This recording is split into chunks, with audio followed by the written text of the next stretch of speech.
Saudações a todos.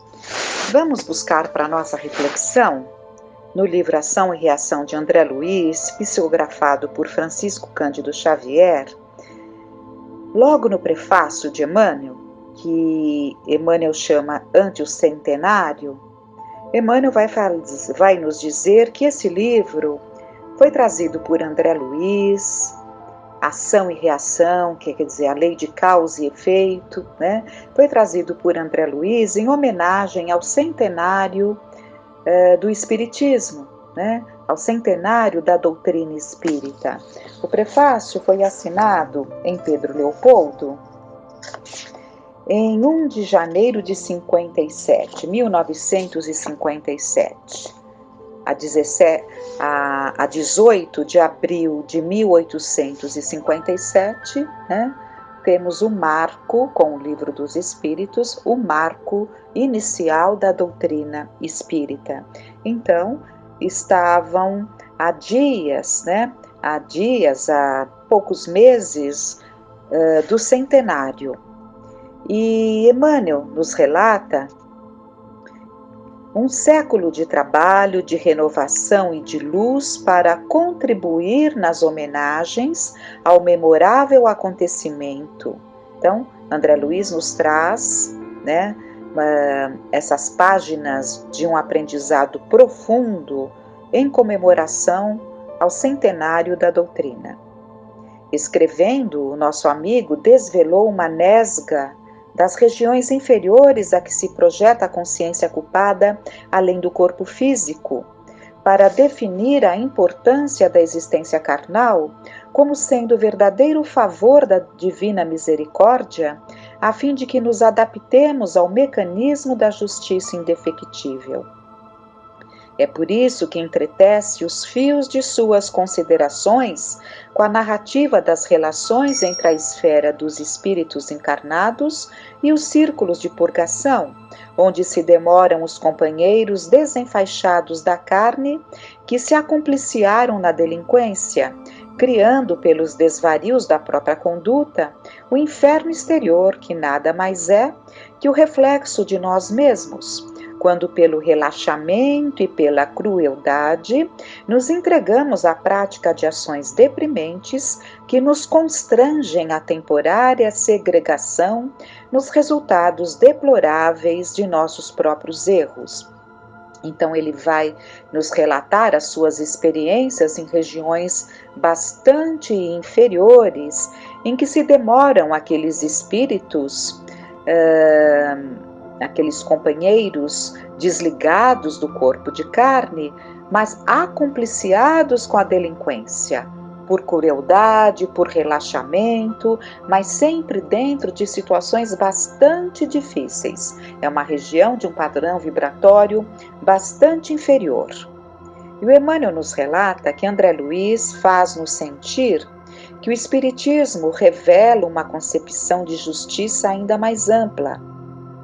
A criatura não se encontra simplesmente subordinada ao critério dos penólogos do mundo, categorizados à conta de cirurgiões eficientes no tratamento ou na extirpação da gangrena social. Quanto mais esclarecida a criatura, tanto mais responsável.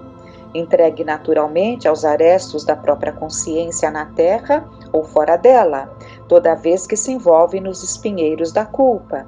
Então, a consciência esclarecida, quanto mais esclarecida, mais ela vai mergulhar no sentimento de culpa que fatalmente a desequilibrará, a levará para processos de enlouquecimento, de fuga da realidade, para acalmar essas dores. Então, seja onde for, tanto no plano espiritual quanto aqui como encarnados, é preciso que entendamos essas leis divinas que nos regem, e que justamente isso André Luiz veio colaborar através do Chico, colaborar com a doutrina para esse esclarecimento dessa justiça mais ampla, que nos alcança fatalmente nos alcança, mesmo que a justiça dos homens não tenha se dado conta do nosso erro, né? Ou não é um erro categorizado pelo cerceamento, né? Mas seja como for, essa justiça mais ampla, que é a justiça de Deus, nos alcança, aonde estivermos, através da nossa consciência. Suas páginas, desse modo, guardam o objetivo de salientar que os princípios codificados por Allan Kardec abrem uma nova era para o espírito humano, compelindo-o à auscultação de si mesmo, no reajuste dos caminhos traçados por Jesus ao verdadeiro progresso da alma, e explicam que o Espiritismo, por isso mesmo, é o disciplinador de nossa liberdade, não apenas para que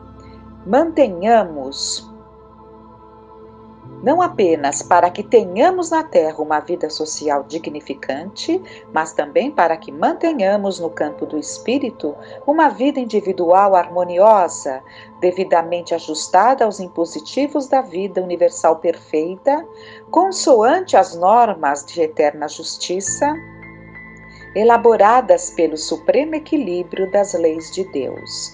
Então, ele busca trazer nessas páginas, salientar justamente os princípios codificados por Allan Kardec, que nos clareou que vivemos a era do Espírito, vivemos o milênio do Espírito. Portanto, cada vez mais precisamos disciplinar a nossa vontade, porque sabemos que somos livres, que as escolhas cabem a nós mesmos, que somos os construtores do nosso destino, mas é preciso que entendamos que com essa consciência mais ampla, essa consciência da lei de causa e efeito, das responsabilidades dos nossos atos maiores ou menores, sempre somos responsáveis por nossos atos e sofremos as consequências dos nossos atos, boas ou más, né? Então, cada vez mais percebemos essa necessidade de disciplinar a nossa vontade. Como encarnados ou como espíritos desenfaixados do corpo de carne, é preciso que busquemos esse trabalho de disciplina das nossas vontades, dos nossos impulsos, porque é só através dessa contenção, desse sermos senhores da nossa vontade, né? Mas de uma vontade equilibrada, é buscar essa vontade equilibrada para fazermos aquilo que deve ser feito e não aquilo que os nossos impulsos, nos arrastam, né? E continua Emmanuel: eis porque, apresentando-as ao leitor amigo, reconhecemos nos postulados que abraçamos não somente um santuário de consolações sublimes, mas também um templo de responsabilidades definidas para considerar que a reencarnação é um estágio sagrado de recapitulação das nossas experiências e que a doutrina espírita, revivendo o Evangelho do Senhor, é facho resplendente na estrada evolutiva, ajudando-nos a regenerar o próprio destino para a edificação da felicidade real. Em síntese, demonstra-nos o autor que as nossas possibilidades de hoje nos vinculam às sombras de ontem, exigindo-nos trabalho infatigável no bem para a construção do amanhã sobre as bases redentoras do Cristo, e exaltando assim os méritos inestimáveis da obra de Allan Kardec, saudamos-lhe comovidamente o abençoado centenário.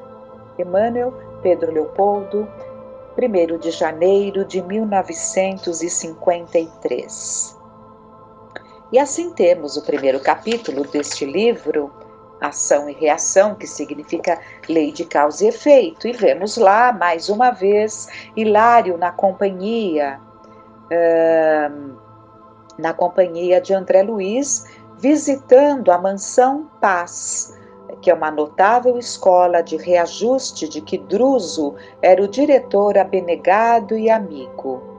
O pouso acolhedor, que permanece sob a jurisdição de nosso lar, está fundado há mais de 3 séculos, dedicando-se a receber espíritos infelizes ou enfermos, decididos a trabalhar pela própria regeneração, criaturas essas que se elevam a colônias de aprimoramento na vida superior ou que retornam à esfera dos homens para a reencarnação retificadora. Então eles estão estagiando, digamos assim, em aprendizado, em observação, coletando aprendizados, André Luiz, para nos trazer, não só para ele, como para nos trazer essas lições. Eles estão ali num posto acolhedor chamado Mansão Paz, que pertence à colônia Nosso Lar. Então nós vemos, há muitas moradas na casa de meu pai, né? Enfatizou Jesus, há muitas moradas na casa de meu pai, e são muitas e muitas moradas, para encarnados, para desencarnados, né? Postos de acolhimento, colônias que são verdadeiras cidades, né? Postos de assistência, de acolhimento pertencentes a essas colônias que se espalham pelos espaços de padrão vibratório inferior, pelos espaços trevosos, tudo para acolher, tudo para encaminhar. São moradas. São moradas que nós nos permitimos, de acordo com o nosso padrão vibratório. Nós vamos ver essas regiões difíceis, em que esses que lá estão, esses que lá se encontram, é o que eles se permitem, porque é isso que buscaram. Por mais infeliz que seja esse estado, não deixa de ser a morada escolhida por eles. Então, continuando aqui, em razão disso, o casario enorme, semelhante à vasta cidadela instalada com todos os recursos de segurança e defesa, mantém setores de assistência e cursos de instrução, nos quais médicos e sacerdotes, enfermeiros e professores encontram, depois da morte terrestre, aprendizados e quefazeres da mais elevada importância. Então, aqueles que se colocam em condições encontram nessas tantas moradas do Pai ambientes em que podem buscar os seus aprendizados. E esse pouso acolhedor era um deles, que acolhia espíritos infelizes, enfermos, mas decididos pela própria regeneração. É um processo totalmente diferente daquele que se compraz no erro. Pretendíamos efetuar algumas observações com referência às leis de causa e efeito, que é como a doutrina nos ensina, que é o karma dos hindus, e convenientemente recomendados pelo Ministério do Auxílio, achávamos-nos ali encantados com a palavra do orientador, que é o Drúzio, que prosseguia atencioso após longa pausa.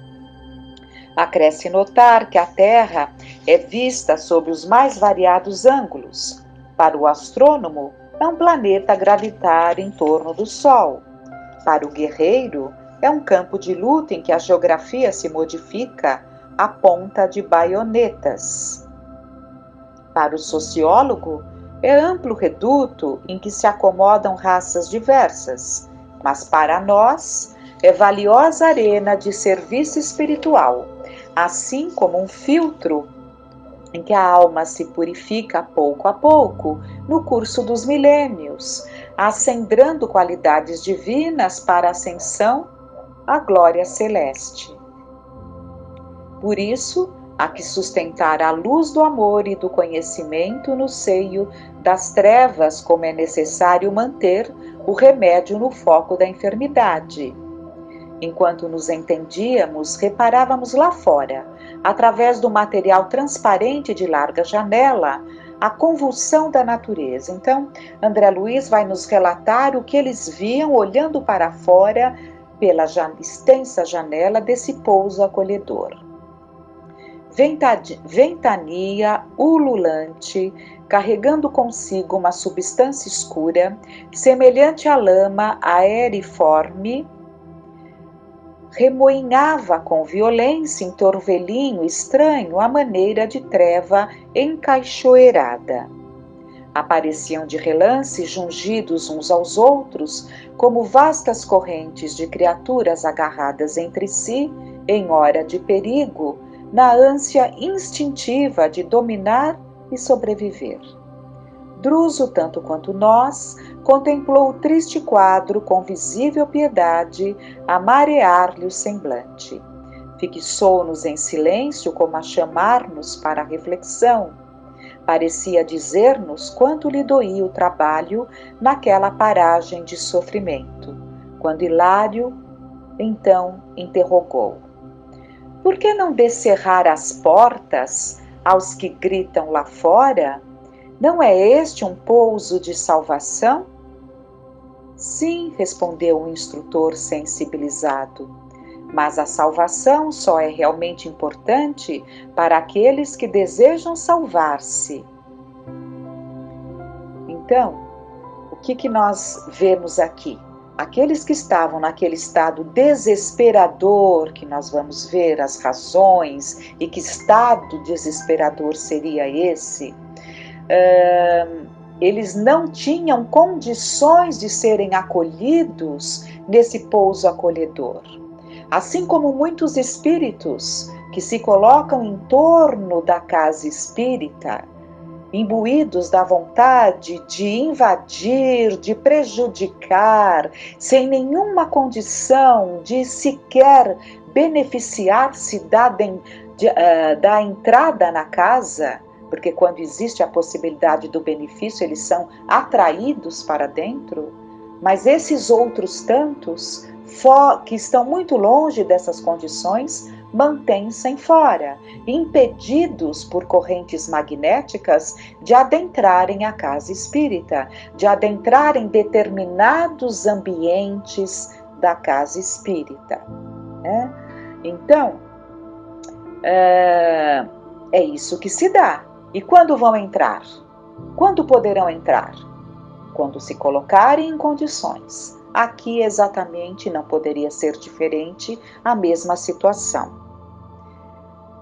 E ele continua: para cá do túmulo, a surpresa para mim mais dolorosa foi essa, o encontro com feras humanas que habitavam o templo da carne, à feição de pessoas comuns.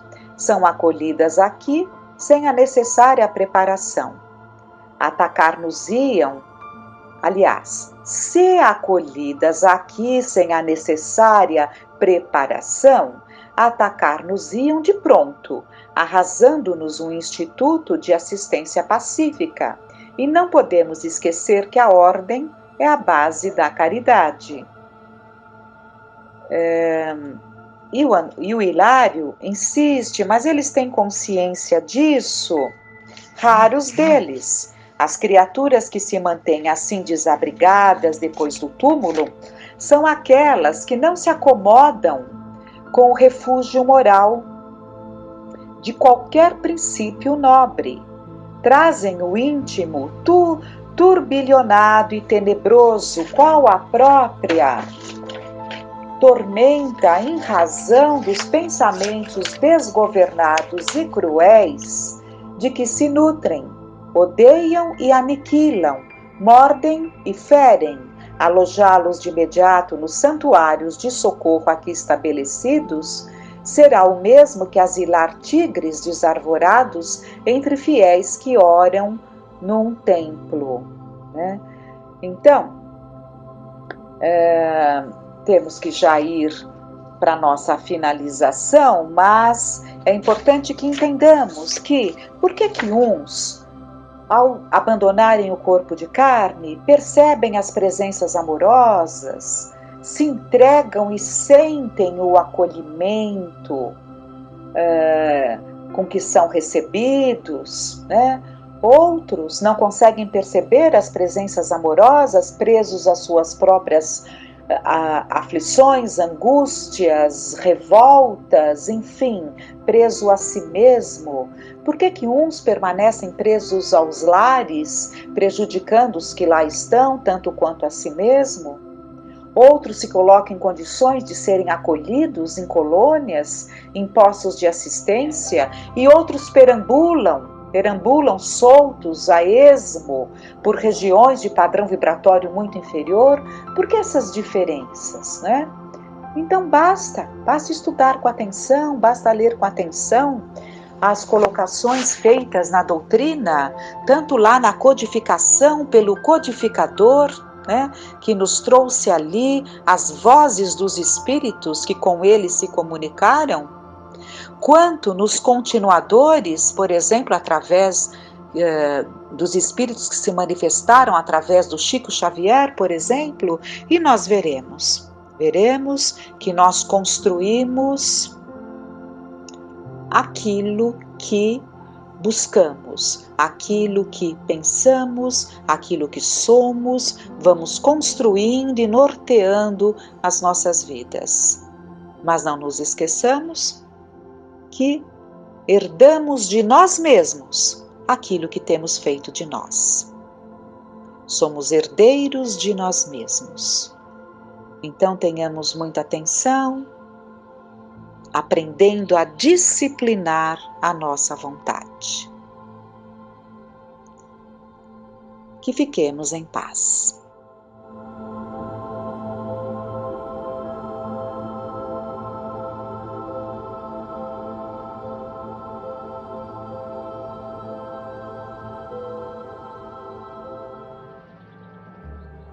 Olá a todos, nós trouxemos hoje do livro Instruções Psicofônicas, que é um livro que tem a psicografia de Chico Xavier, e ele traz um relato de um espírito chamado Lourenço Prado, um companheiro que fala sobre o pensamento. Ele nos diz: depois da morte física, empolgante é o quadro de surpresas que se nos descortina a visão, contudo para nós, cultores do espiritualismo, uma das maiores dentre todas é a confirmação do poder mental como força criadora e renovadora em todas as linhas do universo. Então ele diz que uma das surpresas, né, quando se parte para o outro lado, é percebermos com mais clareza a força do pensamento.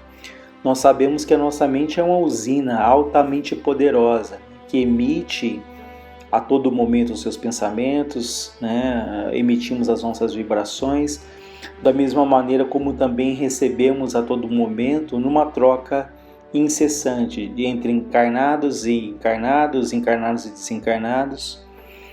Então essas influências, elas são constantes, elas são rotineiras, né?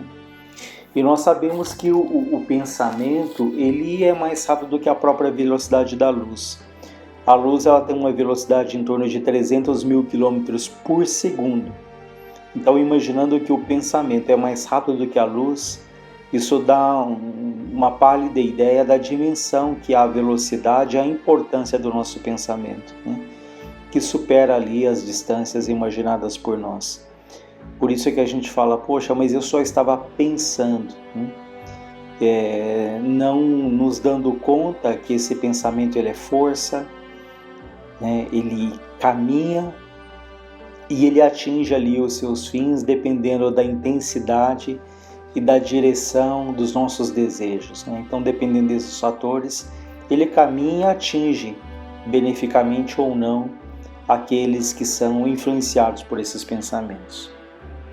Ele diz ainda: o céu como um domicílio espacial da beleza existe realmente porque não podemos imaginar o paraíso erguido sobre um pântano.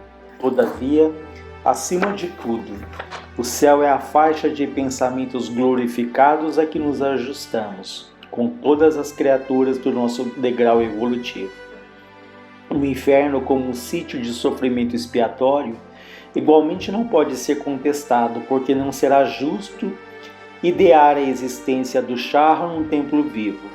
Mas acima de qualquer noção de lugar, O inferno é a rede de pensamentos torturados em que nos deixamos prender com todos aqueles que nos comungam os problemas ou as aflições de baixo nível.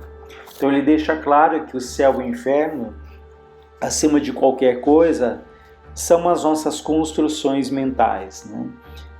O céu é aquilo que criamos dentro de nós, da mesma maneira que o inferno também é aquilo que nós criamos, é aquilo que nós pensamos, é aquilo que nós idealizamos, que nós desejamos. E sabemos que todo pensamento, quando ele é alimentado, quando ele é cultivado, ele tende a se concretizar. Isso reforça ainda mais o cuidado ou a importância da direção, né, do teor dos nossos pensamentos, né? Porque, mais uma vez reforçando, aquilo que é alimentado, aquilo que é cultivado, ele caminha ali para uma concretização, né?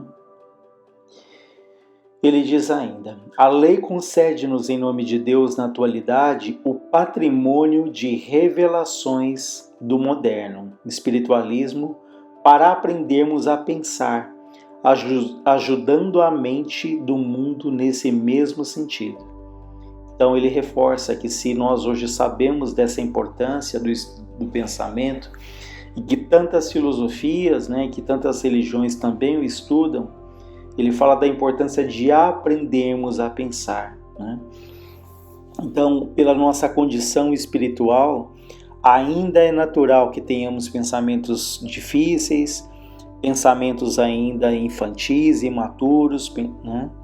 Mas se nós conseguirmos perceber qual é a natureza desses pensamentos, avaliando se fazem bem a nós ou não, e não cultivando, não alimentando esses pensamentos, já será um grande ganho, né? Então, se não podemos evitar ainda esses pensamentos difíceis, nós temos que acender em nós esse mecanismo de análise para que quando eles chegarem, nós não possamos dar vazão, como tantas vezes fazendo, e vamos ali sem percebermos nos intoxicando, né, alimentando a nossa mente com detritos, com pensamentos difíceis, de tristeza, de revolta, de mágoa, de rancor, que tanto mal fazem a nós mesmos.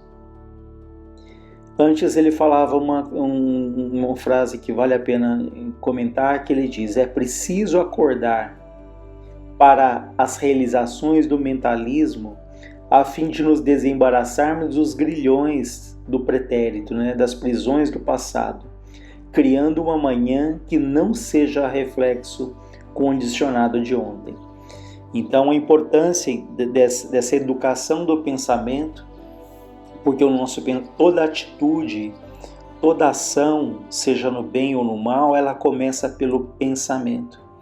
Então esse exercício de gradativamente melhorarmos o padrão do nosso pensamento, com pensamentos mais nobres, de mais otimismo, de mais gratidão, de mais esperança, de mais fé, de mais compaixão, esses pensamentos eles vão criando não só nesse momento, mas acima de tudo eles vão construindo um futuro para nós muito mais sereno, muito mais seguro, muito mais feliz, né? Na medida em que nós vamos pouco a pouco nos desvencilhando daqueles pensamentos tão difíceis que alimentamos ao longo de tantas e tantas vidas, né? Mas ninguém muda de uma hora para outra, é um exercício de muitas encarnações. Mas se nós não começarmos agora, vamos começar quando, né? Até quando vamos ser reféns daquilo que temos cultivado ao longo de tantas existências? Por isso é tão importante aquilo que nós lemos, aquilo que nós ouvimos, aquilo que selecionamos para entrar dentro da nossa casa mental.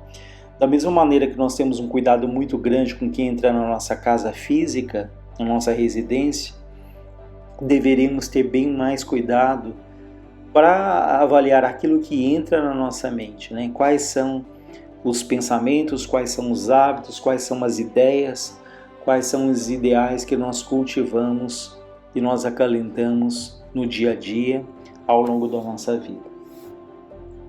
Ele diz ainda: o pensamento reside na base de todas as nossas manifestações.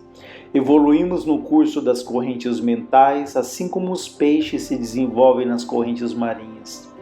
Refletimos por isso todas as inteligências que se afinam conosco no mesmo tom. Então vejam que os nossos pensamentos, eles se afinam com as inteligências, com as individualidades que se encontram ali na mesma ressonância, na mesma afinidade. E um ponto interessante é que podemos ali, então, atrair espíritos amigos que nos querem bem, que compartilham ali também de bons pensamentos. Da mesma maneira que há espíritos que se aproximam de nós de uma maneira não agradável, não necessariamente eles têm algo contra nós, né?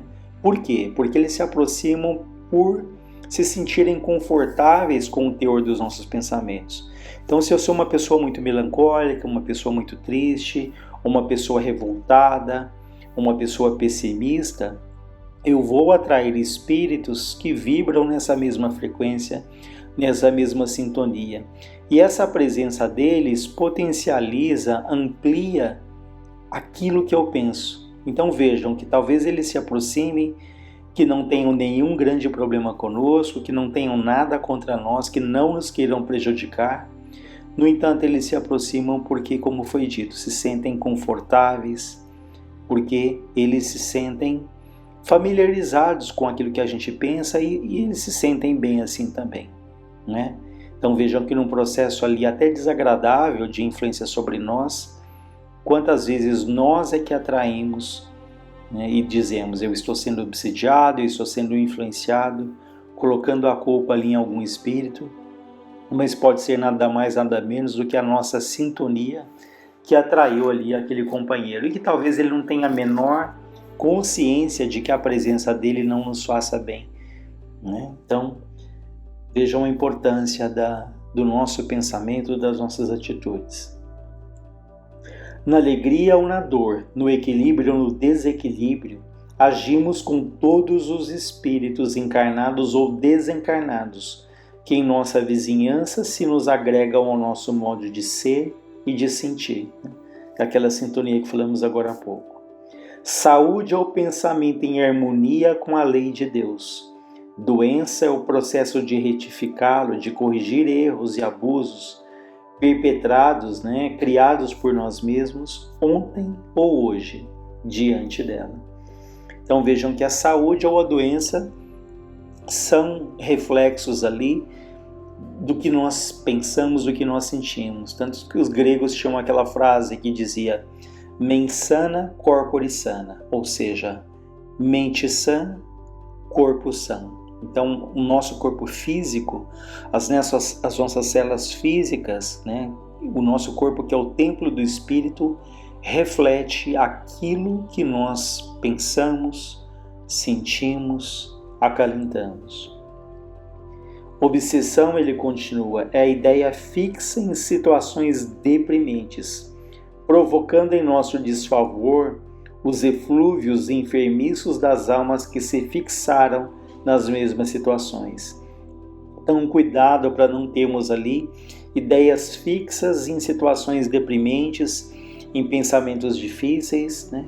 Porque isso vai ali cristalizando, isso vai, como se simbolicamente falando, isso vai se coagulando e vai ali fazendo mal para nós mesmos e atraindo espíritos que estão ali na mesma sintonia. E há situações em que eles falam que não precisa de ninguém nos obsediando, porque nós podemos sermos os nossos próprios obsessores, né? O processo de auto-obsessão. Aquelas situações em que não há nenhum espírito ali tendo uma ação mais direta, mais incisiva, mas nós, pelos nossos pensamentos, pela raiva, pela mágoa, sobretudo pelos complexos de culpa, de remorso destrutivo, nós vamos ali nos obsediando, nós vamos nos agredindo. Tentação, ele fala, é a força viciada que exteriorizamos, atraindo a escura influência que nos inclina aos desfiladeiros do mal, porque toda sintonia com a ignorância ou com a perversidade começa invariavelmente da perversidade ou da ignorância que acalentamos conosco. Então vejam que nós estamos muito acostumados a pensarmos na tentação como algo sempre externo, que nos tenta, que nos agride, que testa ali o nosso equilíbrio. Mas aqui ele traz uma outra visão, né, da nossa mente também atraindo essas situações em que nós somos testados, né? Então, na verdade, a tentação é sempre ali algum ponto ainda não bem resolvido, algum ponto que nós ainda não estamos seguros, porque naquilo que nós estamos seguros, naquilo que já aprendemos, naquilo que já está solidificado dentro de nós, não existe a tentação, porque aquilo não nos incomoda, né? Então, a tentação é sempre ali algo que ainda não está muito bem resolvido em nós, por isso estamos sujeitos a isso. Um prato de brilhantes não estimulará a fome natural de um cavalo, mas excitará a cobiça do homem cujos pensamentos estejam desvairados até o crime. Lembremos-nos assim da necessidade de pensar irrepreensivelmente, educando-nos de maneira a avançarmos para adiante, errando menos. Olha que interessante essa colocação de educar o nosso pensamento para que nós possamos errar menos. Não está falando aqui de uma santidade, de uma pureza absoluta, de uma perfeição que ainda estamos caminhando, mas ainda longe de conquistar, né? Mas essa educação diária, esse esforço ali do autoconhecimento, para que nós possamos errar menos, né? E naturalmente acertar mais. A matéria que nos obedece ao impulso mental é o conjunto das vidas inferiores que vibram e sentem, a serviço das vidas superiores que vibram, sentem e pensam. O pensamento raciocinado é a maior conquista que já alcançamos na Terra. Então nós temos esse poder magnífico do pensamento contínuo, do raciocínio, da reflexão. Então que possamos ali fazer um melhor uso desse atributo tão importante na nossa vida, né? Que nos ajuda ali a escolher, a refletir, a buscarmos ali as melhores decisões, sempre pedindo a Deus, ao nosso Espírito Protetor, a Jesus Cristo, que nos ajude, né, para que tenhamos essa lucidez, esse discernimento, essa clareza dos nossos pensamentos que nos levem então a tomar caminhos melhores, mais seguros, mais felizes. Procuremos desse modo aperfeiçoar a nossa mente e sublimá-la através do estudo e do trabalho que nos enobreçam a vida. Vejam, estudo, mas sem a obra, sem o esforço, sem as mãos ali ativas, né? Por isso, estudo e trabalho é o que vai aperfeiçoar a nossa mente. Felicidade, pois, é o pensamento correto. Infortúnio é o pensamento deformado. Um santuário terrestre é o fruto mental do arquiteto que o idealizou, com a cooperação dos servidores que lhe assimilaram as ideias. O mundo novo que estamos aguardando é construção divina, mentalizada por Cristo na exaltação da humanidade. Trabalhadores que somos, contratados por nosso Divino Mestre, saibamos pensar com Ele, para com Ele vencermos. Lourenço Prado, então, esse companheiro que nos traz essas reflexões, esses aprendizados sobre o nosso pensamento. Então vamos agradecendo a Deus, a Jesus, que luz se faça em todos os lares da terra, que luz se faça no nosso lar e que tenhamos bons pensamentos, pensamentos de otimismo, de esperança, de alegria, de perdão, de compaixão, de solidariedade, e que esses pensamentos se traduzam ali nas nossas atitudes no dia a dia. Que Deus, em sua infinita bondade, ampare, fortaleça e proteja a todos nós. Graças a Deus, graças a Jesus.